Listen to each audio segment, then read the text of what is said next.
psychiatrist. She goes, that's classified. Where are they based? Can't tell you. How big are their regions? Big. Don't worry about it. Big. How often do they travel? A lot. So when we were thinking, like, for a resident, it's a big deal to be on call for one hospital ward. And we're thinking these people are on call for all these countries. Later, when I joined the State Department, my first day at work, I was in Washington for 6 months. I was on call for half the world. Half the world. Half the world. Because we had 5 psychiatrists on home leave where they're in the U.S. for 6 weeks. Yeah. And my boss took off for Africa for 2 months. And I said, what do I do? He goes, oh, just do your job. Answer the phone. Yeah, answer the phone, do your job. You'll do fine. It's kind of baptism by fire. But you're on call for half the world. Well, so they it's could like, call Washington, what do we do in this region? We have someone who's psychotic or suicidal or whatever. So that was... So you wouldn't necessarily have to go there. You might just be advising on what to do. I'd be advising, or you might have to Or go you might there. have to go You there. might have to get a ticket and go there, or get someone else who's closer by to go there. Yeah, so I managed a couple of pretty complicated situations. And when I was in Washington, you learn the ropes that way. When I was hired directly to go to Moscow, which was a brand new position. What year are we talking? 2002 in the summer. Okay. And my other boss, the medical director, called me in for a outbrief before I deployed and went. I think it was in June. And he goes, we're sending you to Moscow. It's a very important new position. You're covering the whole, what we used to call the former Soviet Union. So Ukraine, Moldova, Belarus, the Baltics, the Stans, that's your region. I'm like, yeah, I'm excited about it. And he said, I think you'll do very well, but I have one request to make of you. This was a very diplomatic person. His father was an ambassador. He spoke perfect French. He knew the whole system. He goes, please don't fuck up. I said, okay, sir, I got it. Yeah. Now, did you know the full scope of what they would want you doing at that point? No, I didn't know anything. I was clueless. Yeah. And I knew a little bit from talking to my boss, who had kind of explained to me, and I knew about the crisis response and taking care of people, but you kind of learn as you go. You figure it out. You have to figure it out as you go. So what was day one on the ground in Moscow like? Day one is like when I landed and the plane took us from Sheremetyevo, then the motor pool driver took us from Sheremetyevo to our house. I was like a kid in heaven. I was like, this is the coolest thing in the world, driving in Moscow. I'd read about it. I'd seen pictures, and here I am. I'm going to be living there for 2 years. It was like, it's like someone coming to New York for the first time, that kind of feeling when I first moved to Manhattan as a pre-med and walked down Fifth Avenue on January 3rd. It's a drug. You know, I'm like, wow. Yeah. It just was so awesome. Yep. And then the work started. You have to do a lot of bureaucratic stuff getting started. You have to get visas, your official Russian visa. You got to get your shipments and all that. But I traveled to Ukraine 10 days after I got there for my first trip. And what was that for? That was to help people in Kiev. They were dealing with a lot of stress in the embassy. It's a very large embassy even then. And the leadership was pinging me every day saying, when are you coming? I'm like, guys, I don't have a visa yet. You need to slow down. So they're dealing with a lot of stress. Yeah, lots of high stress, high pressure. So finally, when I got the visa, we were still living out of suitcases, my wife and daughter and I said, I got to go. So off I went to Kyiv. And then when I got back, I was sort of trying to figure out how to get see patients in the embassy.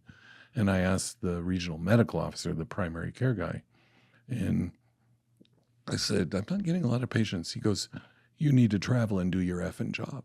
You know, get on the road, hit the road. So I said, okay. So then I started traveling, and then you travel constantly every other week, sometimes every week. So are you just, you're obviously people, like you said, they're in high stress situations. They're working serious jobs in foreign countries, in some cases, places that are slightly hostile in a way. Like, are you...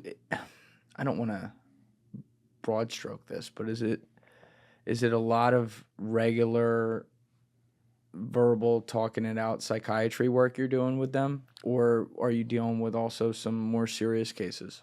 A mix. Most of the workforce is pretty healthy. So what you're doing is seeing what you would see in a private practice of working people. So anxiety, depression, ADHD in their kids, other stress-related illnesses, alcoholism. Usually people with alcohol and drug issues wouldn't come to us voluntarily until they got in like a frog in a pot of boiling water. They got in trouble. Something happened, and then they'd come and we'd have to figure out how to get them help. So a mix of that, and then occasionally very serious cases where you don't have the care available, or they're suicidal, or in rare cases psychotic or manic, and you have to send them back to the United States for an evaluation. But I loved Russia. It's my favorite place, and I liked all the places I worked at, but I love Moscow. Why? But it's very stressful, if I may add, though. It's big. It's a city of 12 million people. It's the intensity. I used to tell my ambassador, who remains a dear friend, and the deputy, working for Embassy Moscow is like playing for the Yankees. Everybody's got to hit 300. No room for failure or losers.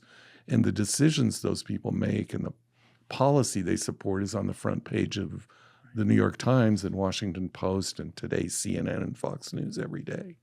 So it's a pressure cooker, and then the Russians add to it because when the Hostile Intelligence Service, the FSB, they're in your Kool-Aid 24/7. You are never alone in Russia. Guy like you, especially too. Oh, they were very interested in me, very interested. But you're never alone. Your house is bugged for sound and video. Your computer they get into, the local internet that you're using to. Wait, you couldn't have your guys put some protection up against this? No, if you wanted to have sensitive conversations, you had to go to special parts of the embassy that were shielded and protected. But in our everyday life, you're never alone.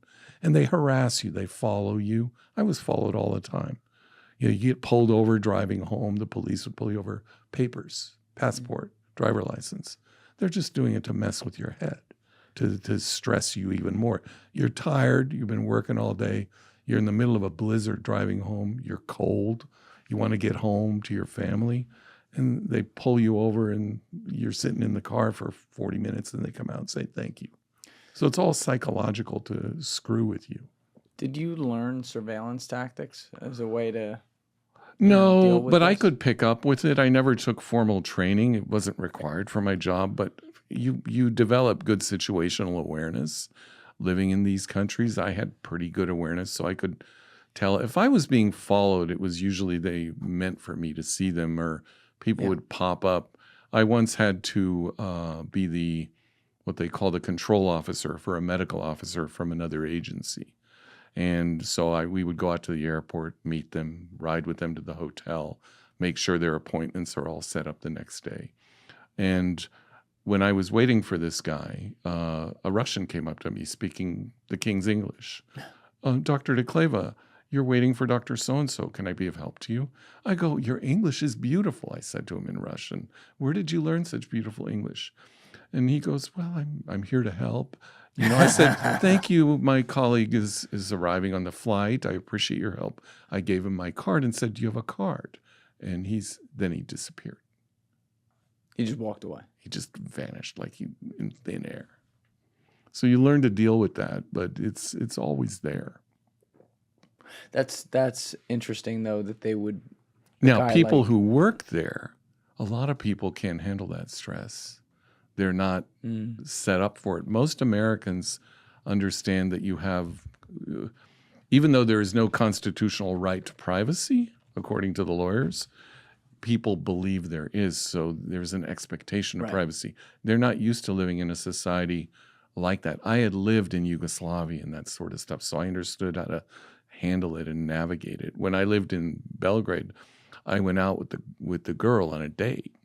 And there was a courtyard where this old grandma would sit there and she would watch everyone that's coming and going in our apartment.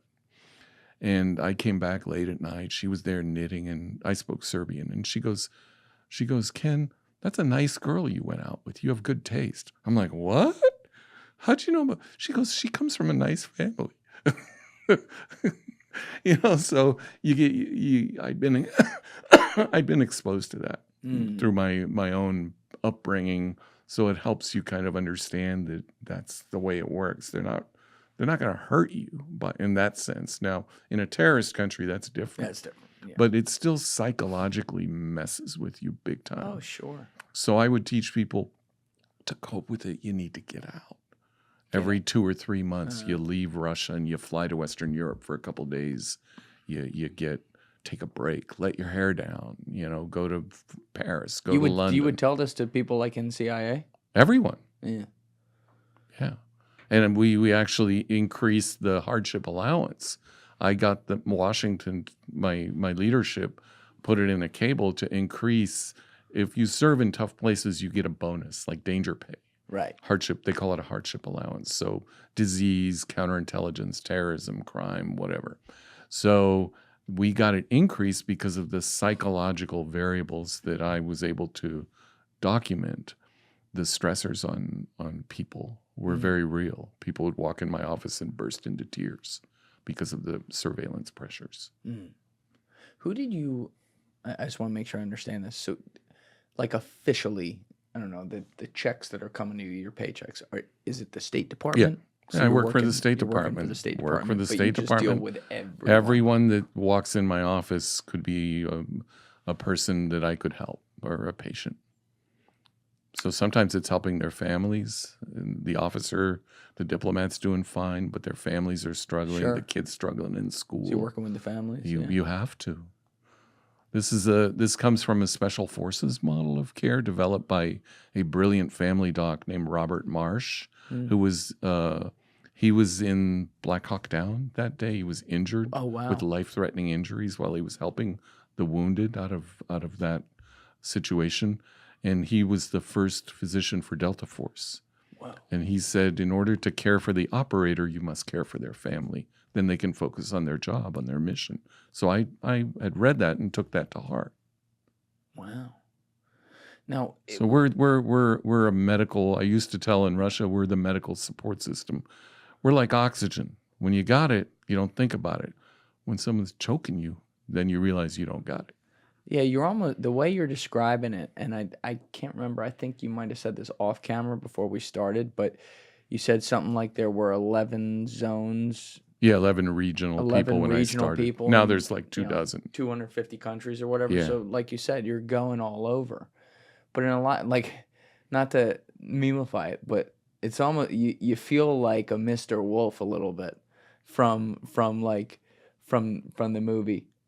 Because there's a little bit, the movie Pulp Fiction, sorry, but there's a little bit of like, you just got to show up, and it might be in this country with this person who works for this part of the government that has a totally different set of needs than the person working in that part of government in this country, and this one's got a family over here, so you got to figure it out on the fly, and then you got to be able to help be a problem solver for someone you got to who's in a go to the high-stress people. situation. People don't naturally trust psychiatrists and mental health people. You got to go to them. If the mountain won't come to Muhammad got to go to the mountain. So I would go reach out to the head of DEA in Mexico. They have a huge mission. They're under a lot of threat.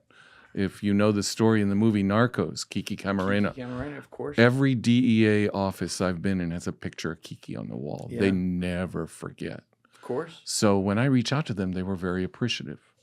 They were very deeply appreciative. So you have to understand their stress, their mission. I've done house calls. I met with a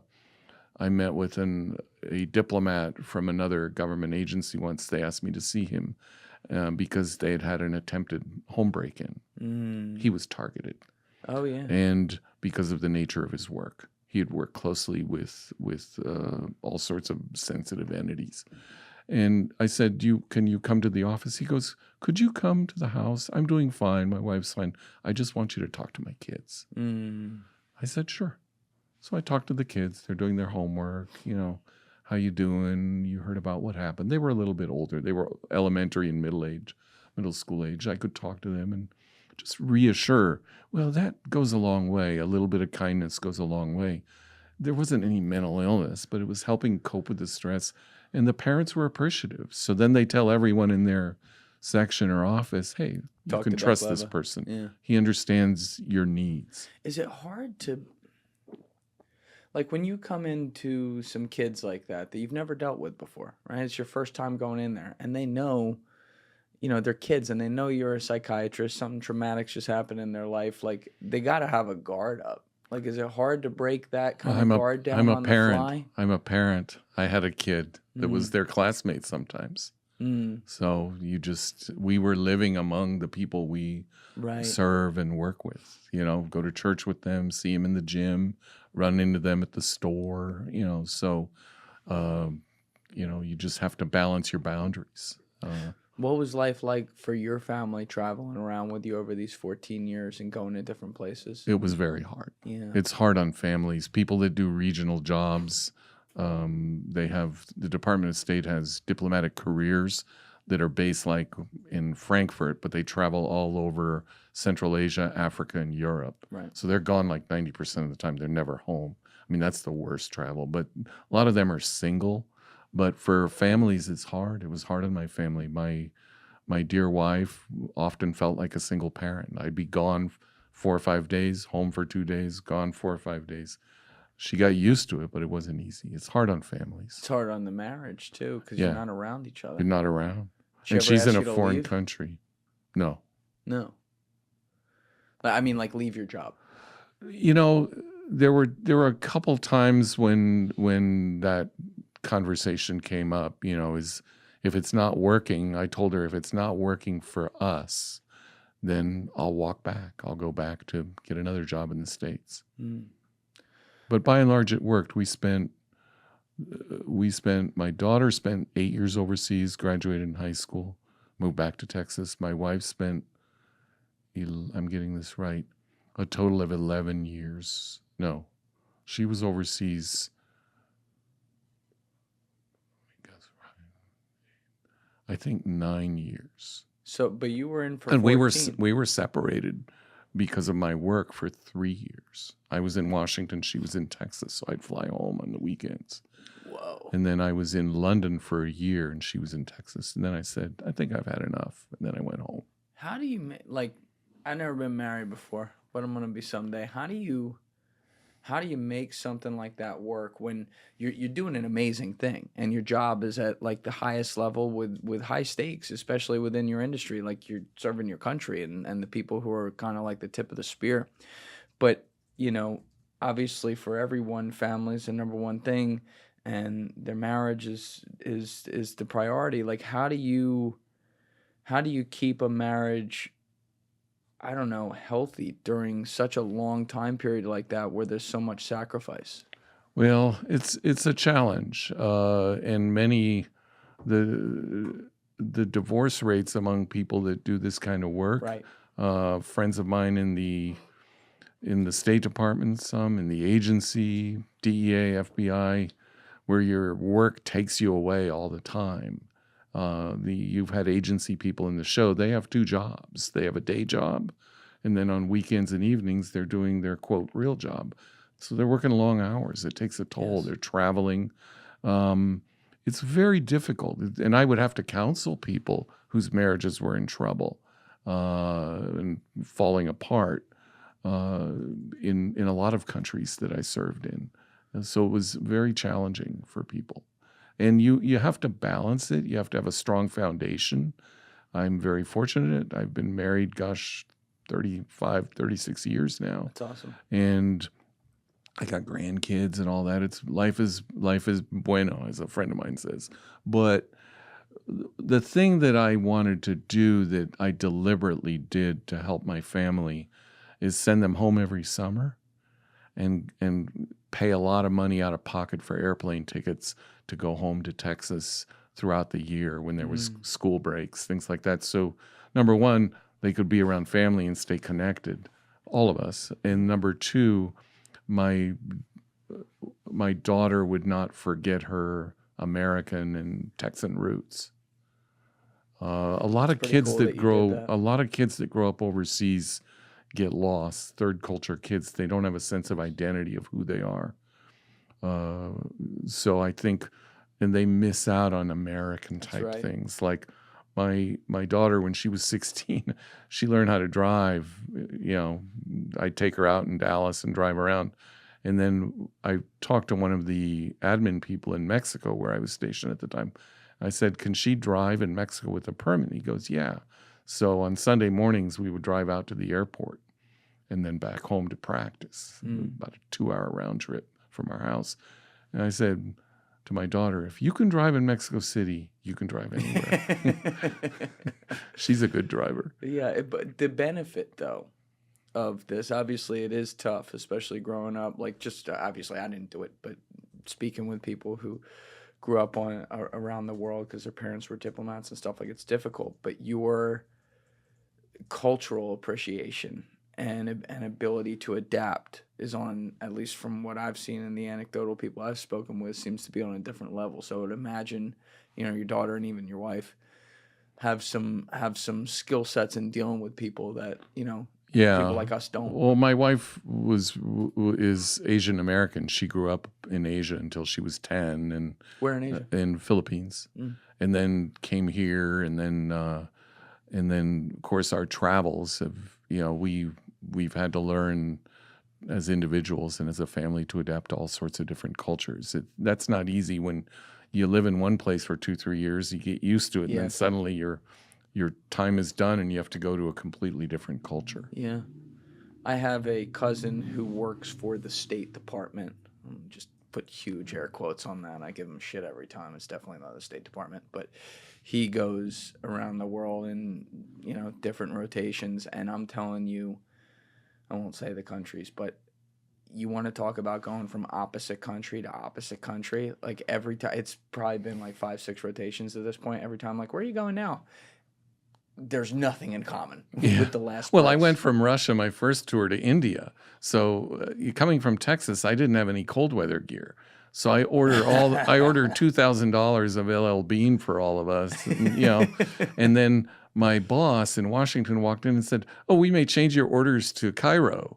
I'm like, "Are you willing to go?" I'm like, "Look, I'm new. I have to go where I'm told." But I said, "Could you let me know by this date so I could get my money back? I just ordered 2 G's worth of cold weather clothing."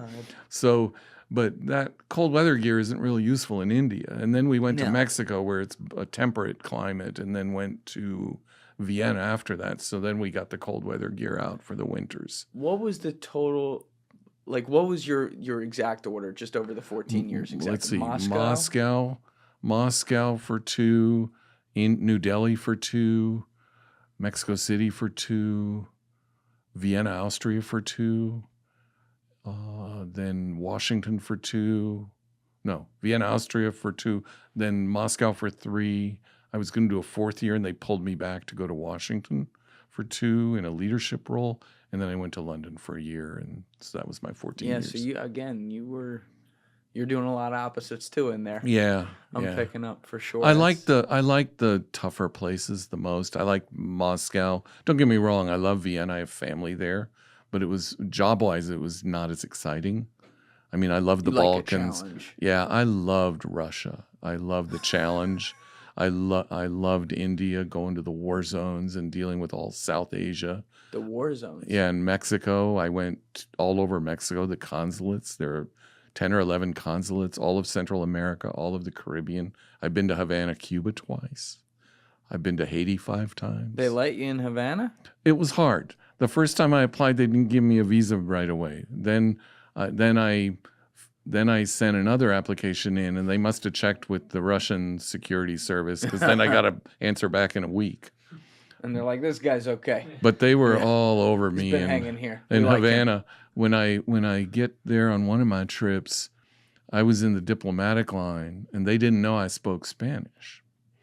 And so I'm there, and there's a Chinese dude in front of me.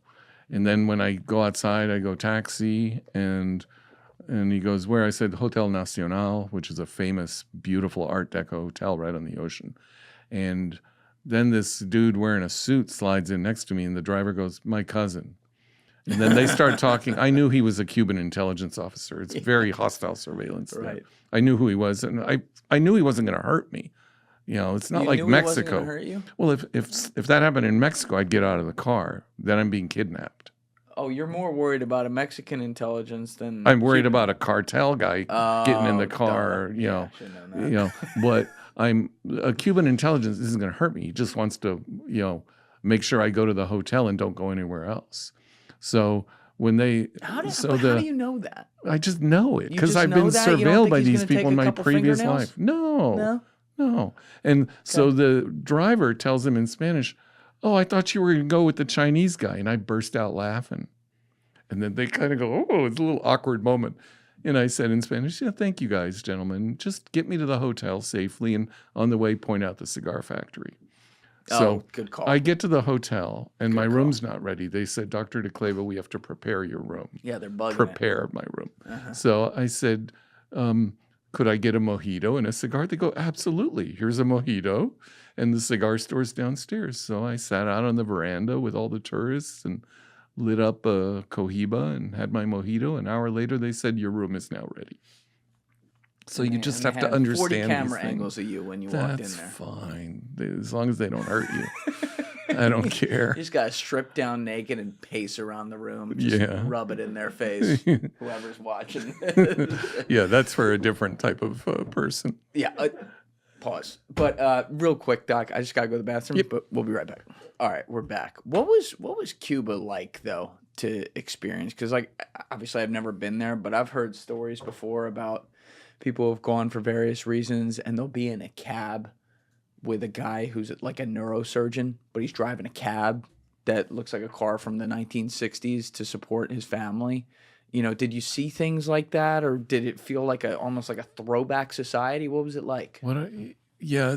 Cuba's a fascinating place. I've been there twice. I really enjoyed it, and the work is very stressful because of even more stressful now because of all the things that have happened with Havana syndrome and that. But I was before that time. But it's a very hostile counterintelligence environment. So the Cubans are kind of in your face if you live there constantly. And there's a lot of poverty, people who are struggling. They may have relatives, but because of the embargo and things there's a lot of poverty. So I would after work, I would walk around Havana and take pictures, talk to people.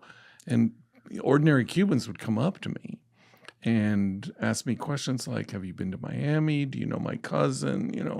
And but they couldn't get staples, like they couldn't get milk or baby formula, things like that were hard to get, antibiotics. So I was talking to one lady in the street with her relative, and they asked, "Do you have any money you can give us? We don't have money to buy milk for our kids." So that part was sad, And then but it's a fascinating country. The people are friendly.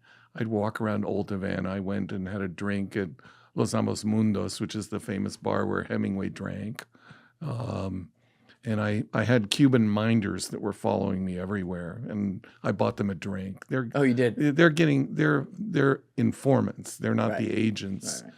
They're getting paid $5 a day to follow the gringo around. So I said, "Hey guys, thanks for showing me around." And I have a picture of the two of them with drinking a mojito with me. Yeah, they probably got executed nice job. The person who took the picture didn't want to be in the picture for other reasons, the American diplomats. So, but I enjoyed it. I liked the sense of history and a lot of dedication to the mission that the people at the embassy, at the time it wasn't a fully fledged embassy, it was called the U.S. Interest Section. It only became an embassy around, I think, 2014 during the Obama administration. Mm.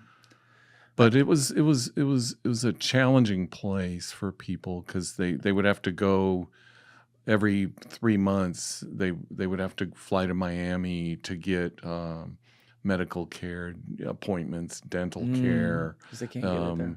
stock up on things that are hard to get. The Cubans would deliberately make it hard to bring things in through the diplomatic pouch, stuff like that, harassment of our people. So it's a very tough place to serve, even though it's very beautiful. And one time I went, a person in the embassy said, "Dr. Dekleva, we'd like to invite you to a party. Once a month you get together with all these diplomats." And I'll say, diplomats. And so you're sitting out in this little garden restaurant owned by a family, and everyone's drinking, smoking, and I'm sitting next to a Chinese diplomat who spent 7 years at Harvard, and a senior Russian diplomat who had been an interpreter for Gorbachev and other senior leaders. He was obviously very senior, former KGB, now SVR. Yeah. And there was a young guy with him who was probably on his first assignment. And the senior guy is there to observe and mentor him. It was, when I saw the two of them, I was talking more to the senior guy, but the young guy was kind of getting his cues wrong. It was like Sean Connery and Wesley Snipes in the movie Rising Sun, senpai kohai. The older guy was senpai, you know, and the younger guy was the kohai, but he was sort of observing how he interacted in this setting surrounded by all these diplomats from other countries. But it's like the Cold War, everyone's checking everyone out. Yeah, I was going to say that didn't go where I thought it was going. I thought you were going to refer to like some other U.S. people that were hanging out there, but you're talking about like some hostile nations. No, there were U.S. people there too, and they were having a cigar and a drink with their counterparts, is the best way to put it. Isn't it interesting that people in high-level important jobs, diplomatic to use your term there, jobs like that, from these different countries whose top-line governments are at odds on many things, can sit there just as human beings, even if there's a little facade around it because they're checking each other out, but smoking cigars, drinking some drinks, talking about family, talking about all the things that make us human. And yet when they leave that place and go back to where they came from, the respective countries, it's back to the drawing board of like, okay, how do we spy on these guys? How do we pull one over on these dudes? Isn't that strange that human beings it's funny. can be like that? Well, they're human, so you approach them on a human level. But I was chatting in India at a party I got invited to. It was a monsoon party at the end of the monsoon in September. A high-level official in the embassy invited me. He was a friend of mine, and well, I can say who he was. He was the head of CIA in that country, and he was my martial arts student, and we're still friends. Wait. The head of CIA was your student. Yeah, and I went to his retirement ceremony. So how good are you? You I was good. Fourth dan in Aikido, 4th degree black belt, and Sistema certified as a teacher at the time. All right, I'm not going to test you. Okay, so I'm there talking to the Russian deputy chief of mission, and he was a China expert. I'm talking to him in Russian, and I told him, he said, "Did you like Moscow?" I said, "I love your country. Moscow's a beautiful city. I was so proud to have served there. The Russian people are wonderful." I'm, trying to butter this guy up. And I meant it. And he goes, "Well, if you miss the Russian language, we can give you free lessons at the embassy." I said, "That's so kind of you, but I've traveled too much. I'm too busy." And I told my friend about that. He goes, "Oh, yeah, he's trying to recruit you big time. Yeah. They'll put you with the prettiest language teacher in the embassy and see where things lead." That's what they do. That's the other thing. Like your job is to go around the world and work with our people, and you're doing your expertise. Your job isn't to be a spy or technically like a State Department negotiator type things. No. Obviously, you were doing stuff in the hospitals like you talked about, but it's all medical, right? Yeah. At the same time, though, you are forced through your experiences to deal with all the people who are in that world, which includes, as you're pointing out, people in other countries as well, which means you're learning about, you're getting a perspective on how the world works and what's happening, below the surface that none of us at home get. Like, did it at some point, did you start to notice yourself thinking, I don't really know how to ask this, but thinking about geopolitics and the ways of the world naturally and like a lot just because of what you were witnessing, meaning it's not your job, but like you're naturally becoming an expert on some of these things? Well, it was both. It was kind of organic, because the other way I got interested in this work was in the early 90s. I had read a profile of Saddam Hussein that was published by my friend and mentor, the late Dr. Jerrold Post, who founded the unit that profiles world leaders at CIA and worked there for 21 years. So that's the unit John Kiriakou worked for then. Yeah, Because he was Saddam's that chief was profiler. Kiriakou was a student of Post at GW. Yep. And He talked about him. Yeah. Yes. Post is a legend. Well, I got connected with Post. I had read his work and his work on profiling terrorists and world leaders, and I thought, this is some of the coolest stuff in the world. I got to learn more about this in the early 90s. Yeah. And so I dug up whatever papers were in the open source literature and in the medical library. And then in 1995, I started working on a profile of Dr. Radovan Karadžić, who was then the leader of the Bosnian Serb Republic, but was also a psychiatrist and published poet, and had been indicted for war crimes and he was genocide. doing the genocide. So I got Karadžić's poetry together and translated it, all of it, at the time. Took me a couple months, and it was really haunting. And the American Psychiatric Association the year before had condemned him for his role in the genocide before the indictments came out and got, quote, unsealed. And I was really intrigued, like, how could a psychiatrist who was, by all reports, an okay psychiatrist, he was a talented poet, cultured person, get involved in mass murder? So I wanted to write a profile about him. So I called up Post and just out of the blue, and we talked, and I told him I'd read his work, and he goes, "What are you working on?" And I said, "I'm developing a profile of Radovan Karadžić." He goes, "Oh, wow, that's amazing. So am I. We need to meet." So he flew down to Dallas a month later. He had to go to a wedding, and we had a 4-hour brunch and kind of talked shop. Whoa. And then we ended up publishing this profile and presenting it at GW where he was teaching. He asked me to do a presentation in 1995. This is before you're working. Before my State Department. I was an academic. Yeah. And wow. when it was real funny I was in DC to take my back then they had these very difficult oral board exams where you had to interview a live patient in front of a bunch of experts, psychiatrists, and it's very stressful. A real patient. A real patient. I did my oral exam at St. Elizabeth's Hospital. Wow. I interviewed a schizophrenic for half an hour, and then they're pimping you and asking you questions. What do you think of this? What about this diagnosis? All that. It's very demanding. It's so stressful they got rid of it. It's kind of strange too, because you have a human being. Yeah, they dumbed it down and got rid of it because the fail rates were high. Yeah. But when I was there, Post said, "Could you give a presentation at GW on Karadžić?" I go, "Sure." So I gave an hour-and-a-half presentation, lots of questions. They had journalists there who interviewed me in Serbian. And they had people from the government. And when you go around the table and they go, "I'm George, I'm Frank, I'm Mike," I'm like, okay, I get it. Yeah. And they didn't ask any questions. They never asked direct questions. The questions would be asked through Dr. Post, and then he'd call me up a few weeks later and said, "One of my friends who was at the talk asked, what do you think of this and this and this?" I'm like, okay.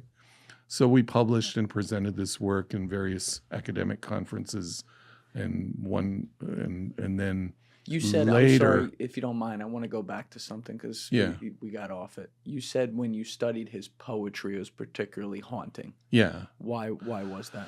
Because in his poems that were written in the late 60s about Sarajevo or in the early 70s, there's themes of destruction and war and horror that come out in the poetry. Like he sees Sarajevo burning. And that poem was written in 1968. So it's in the depths of his unconscious. Like he wants and it played out 15 or 20 years later in 1992 and through 95 in Bosnia. I found that just unbelievable. How does, I mean, he's a whole different case because as you said, he was literally a psychiatrist. You would think someone like this would have some more awareness of human beings. Yeah, he was trained in Tavistock in group therapy. In Britain, he spent a year at Columbia. That was very interesting. We tried to dig that up. There's Columbia said we have no record of him being there. Sure you do. Sure you don't. I called them. We tried to dig it up. I talked to government people, and they go, "Can't find any record." I'm like, "What was he doing in New York for a year?"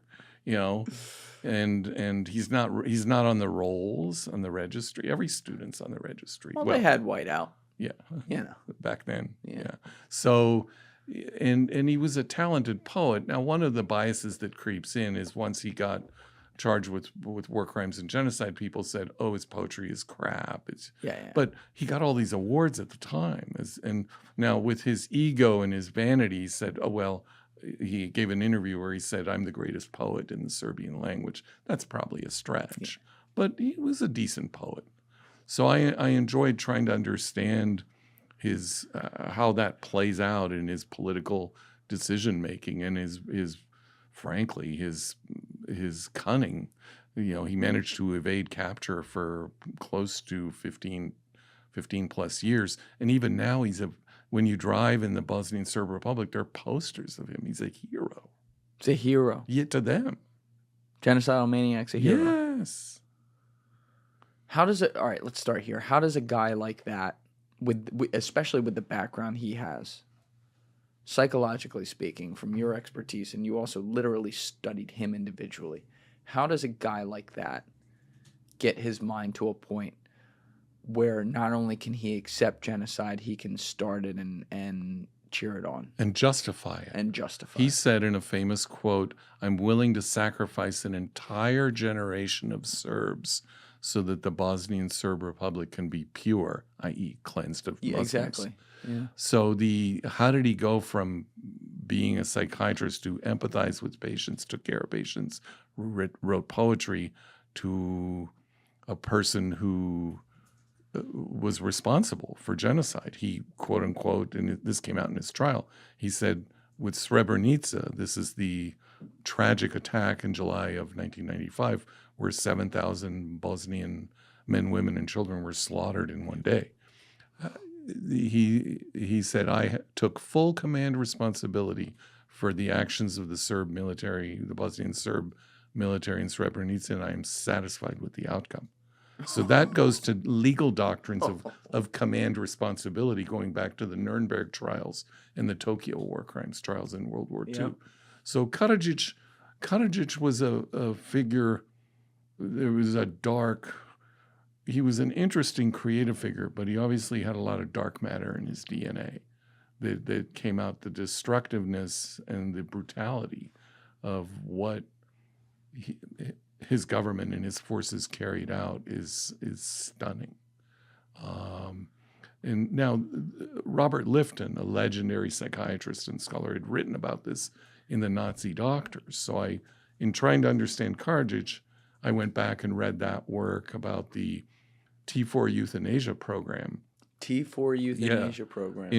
In Germany and in Austria, which was run by psychiatrists that allowed them to euthanize disabled children. Right. That was the precursor to the final solution, because pull that mic in a little bit.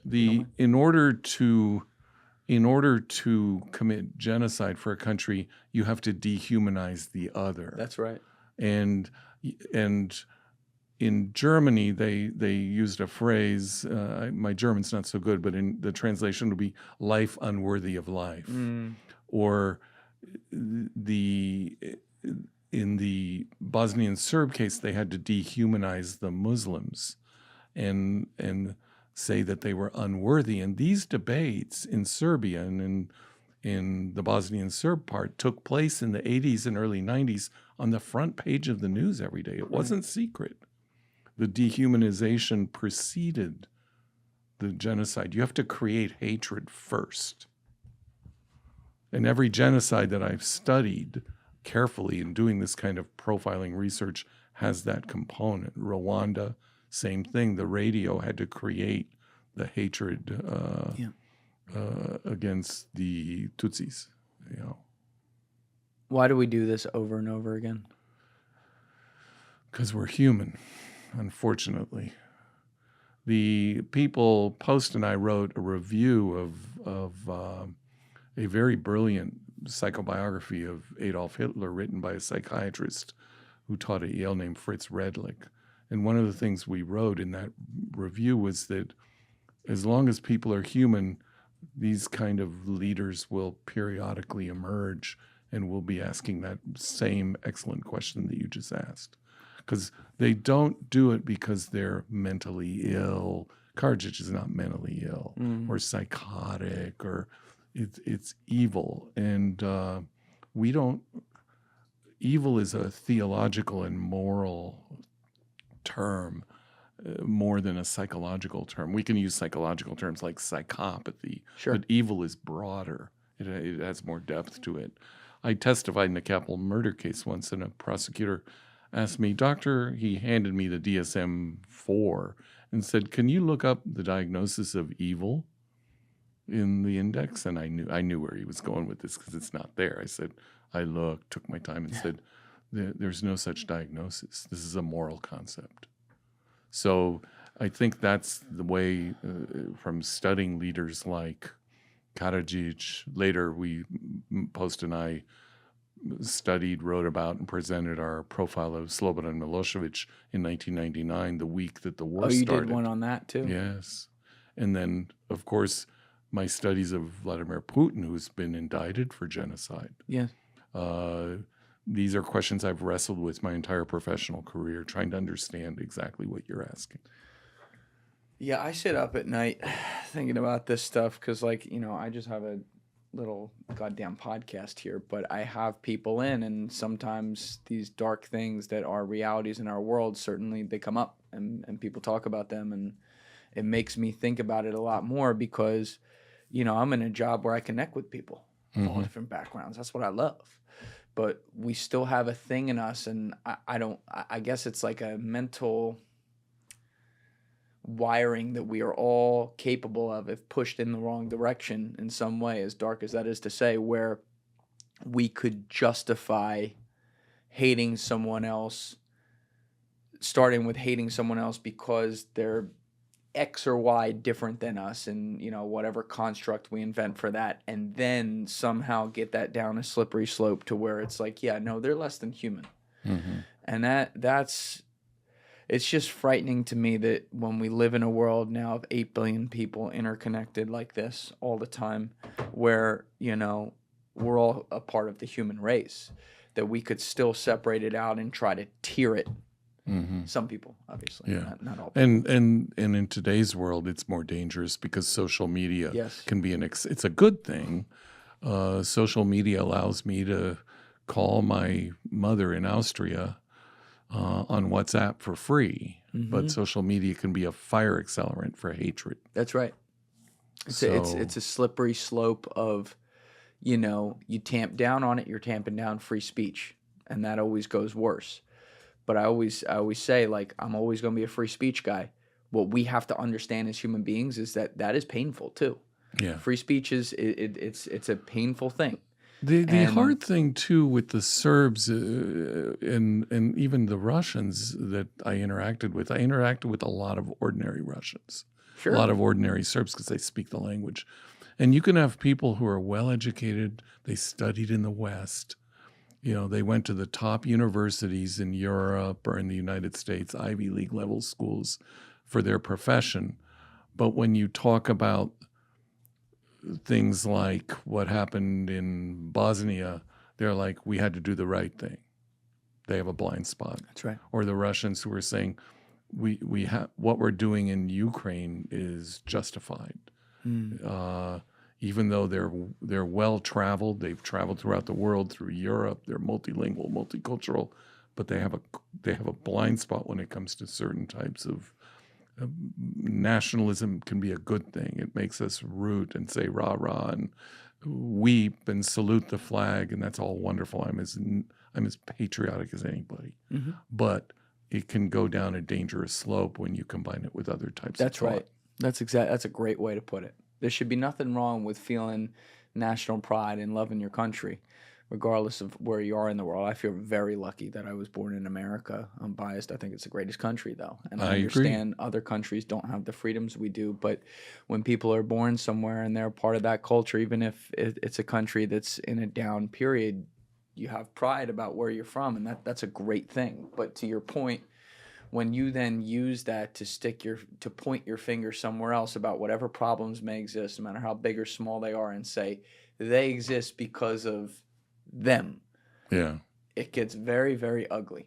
And I think one of the things that has really opened my eyes on this just to like, and it's a great example with the social media thing you just mentioned, this opened my eyes onto how people can very quickly go down the wrong diagnosis path, I guess, if that's It's what you not want to say. diagnosis, but if you pull up on your computer Dr. Reid Malloy, Reid Meloy, he's a colleague of mine. He's a brilliant forensic psychologist. He's written a lot about what they call extreme overvalued beliefs. Extreme overvalued beliefs. Yeah.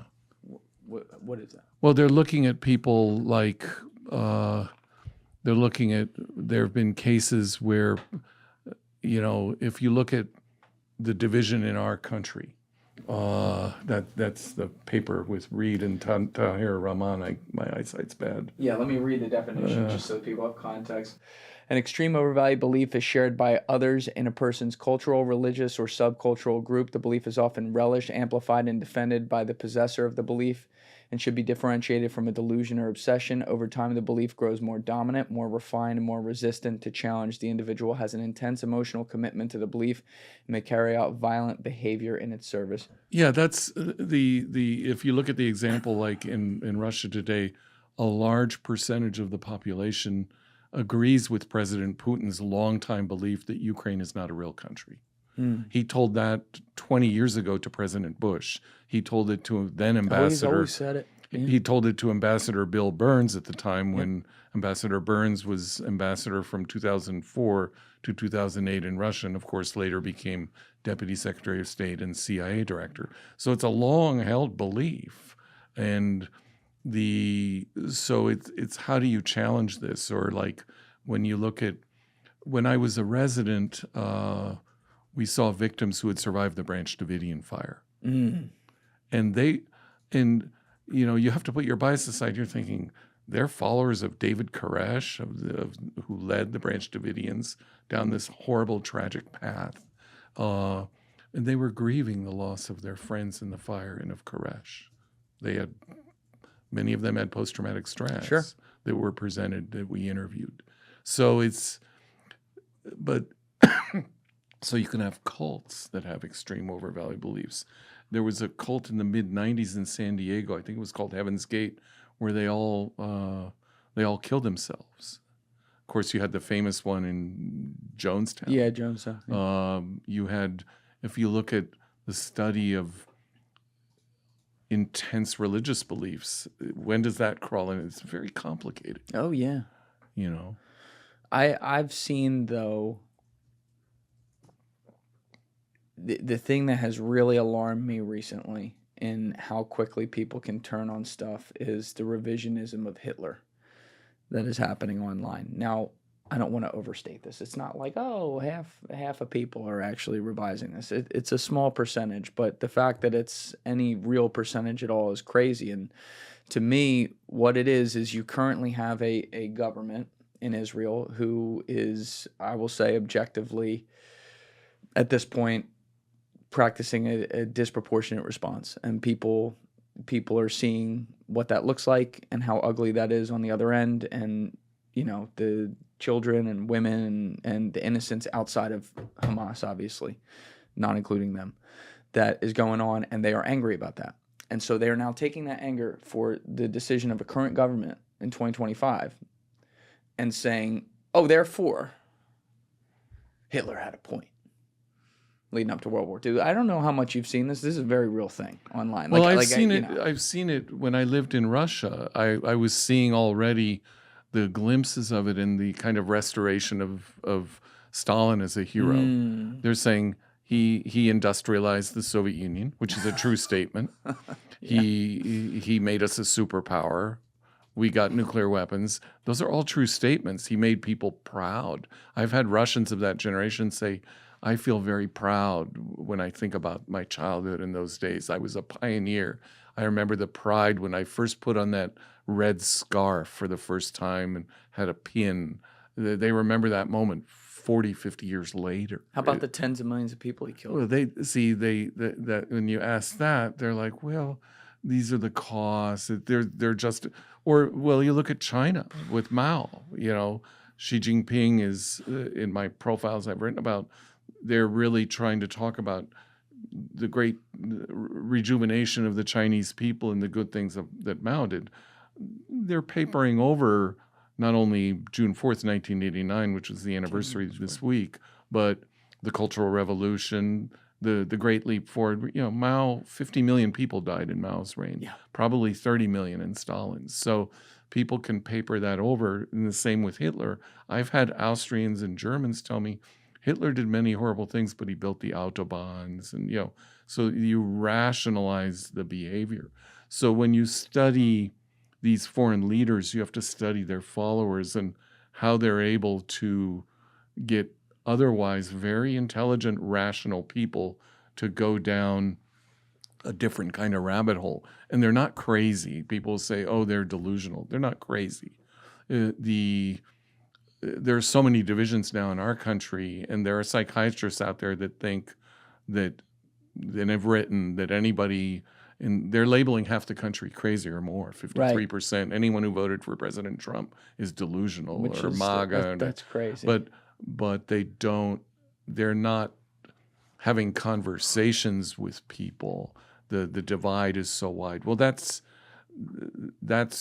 we are fortunate. We live in a country where we can still have a conversation if we wish to. In Russia, you can't have a conversation about the Ukraine war. If you call it the Ukraine war instead of the special military operation, and you say that online or to the wrong person, you could go to jail.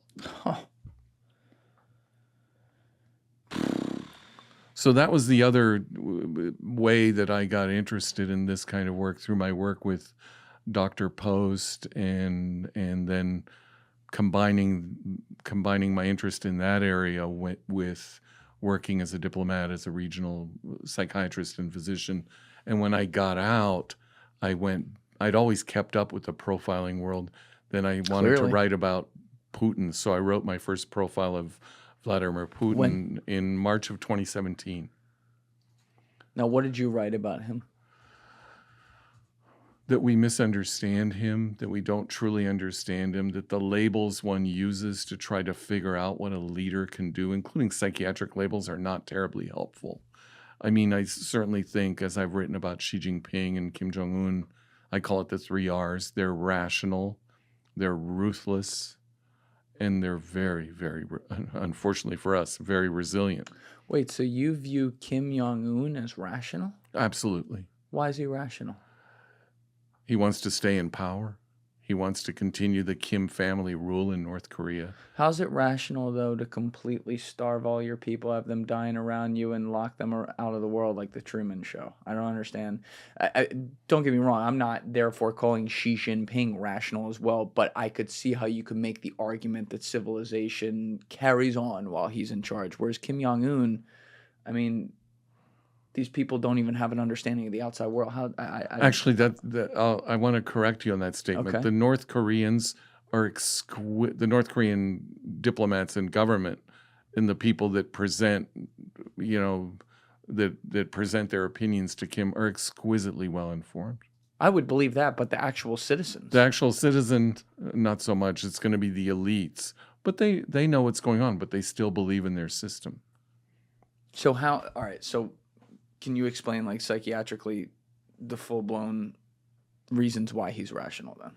Well, he's rational in the sense that he has clear goals. He wants North Korea. He has aspirational goals where he wants to rule the country, but he wants it to be more prosperous. When he first came to power, he made a famous speech in 2013. He said, I want people to be able to loosen their belts, so to speak, after years of privation and what they call the arduous march in the 90s, where, gosh, up to 2 million people died of starvation during the arduous march from about 1995 to 1999. That's, gosh, 10% of North Korea. But in terms of our dealings with him, he can be negotiated with as a rational actor. That's really what that term means in the context I'm using it. Okay. Because, like, I will say, when you have a guy... i.e., he's not crazy. He's not suicidal, and he's not crazy. When you do have a guy like that, though, who's willing to play around with testing his nukes and, trying to show his power to the world, I do think there's something to be said for not obviously not endorsing him or like being excited about the guy at all, but thank you guys for checking out this clip. If you haven't already subscribed, please subscribe and hit the like button on this video. It is a huge, huge help. And if you'd like to check out this clip's full podcast episode, that link is in the description below or right here. And finally, you can follow me on Instagram and X by using the links in my description below.